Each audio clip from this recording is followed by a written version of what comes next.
Hey everybody, my name is Future Nightmares. Welcome back to another video. Today we're going to be talking about the 2025 and Beyond trailer. Well, specifically one part of the 2025 Beyond trailer, and that is this.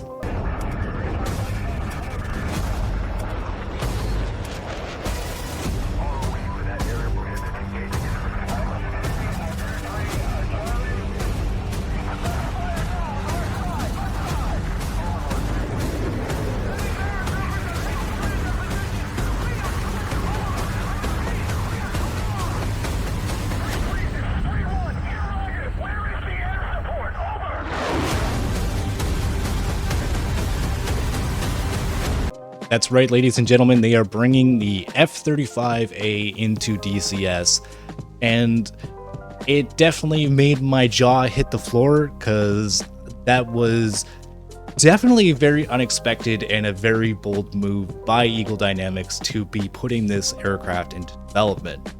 And it's a bit of a cause for concern for someone like me and other people in the DCS community. So I'm just going to air out some of my concerns, and hopefully I get to hear some of your concerns down in the comments below, as well as I'm going to make a straw poll to see if you guys are excited for this aircraft or if you guys are not excited for this aircraft, and that'll be down in the description below of this video. But to start off, my biggest concern is the licensing of this aircraft. How are they even getting to develop this aircraft? It would be my main question, is like, just because of the fact that it is so modern. When you're talking to F-35 pilots, because I have talked to an F-35 pilot, they are very secretive about what the aircraft can do and what systems that aircraft has, because obviously there are some things that are quite top secret about the aircraft, given the fact that it is a modern stealth fighter that all of NATO is planning on using in the future, and yet has to receive until most countries receive in 2026. And my concern is if they're planning on making a full fidelity aircraft that people can fly, how are they planning on developing the systems and the various systems that exist in that aircraft when trying to pull that kind of information out of an F-35 pilot? Is like trying to steal a candy from a 5,000-pound baby, meaning that you're just not going to get it. That is one of my biggest concerns, as well as when it comes to licensing and being able to develop this aircraft without receiving a lawsuit. That is one of those things where I'm like, I just don't understand how ED got to that. I know some people in Honeywell that they're able to get the licensing. I honestly don't really know how they're planning on doing that. The other big concern that is for me with the F-35 being in DCS is in terms of multiplayer balance.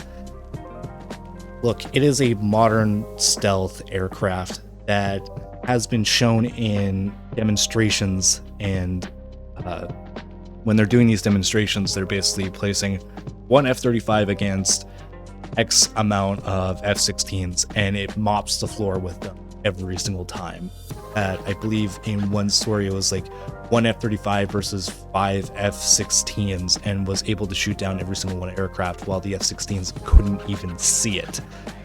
Implementing that into DCS, how are you planning on balancing that when in multiplayer? Obviously, the F-35 is going to be the most OP, broken aircraft in the multiplayer. All those slots are going to be filled, and they're just going to mop the floor and have air superiority over every aircraft that is in the area.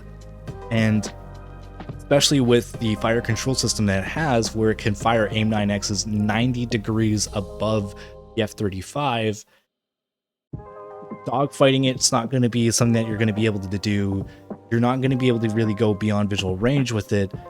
So who is this aircraft really for in terms of DCS, when a lot of the aircrafts are stuck around the early 2000s to 2010s when you're talking about modern military in DCS?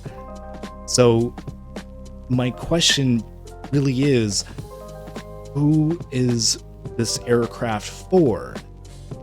And thinking about it now, with all these concerns I'm just briefly airing out, I'm noticing that there probably will be the case that a lot of multiplayer servers just will not implement it into their dynamic campaigns when they are creating their multiplayer servers, and it might purely be stuck to stuff like PvE servers and not PvP, just because of how modern and what this aircraft can do in terms of the modern day.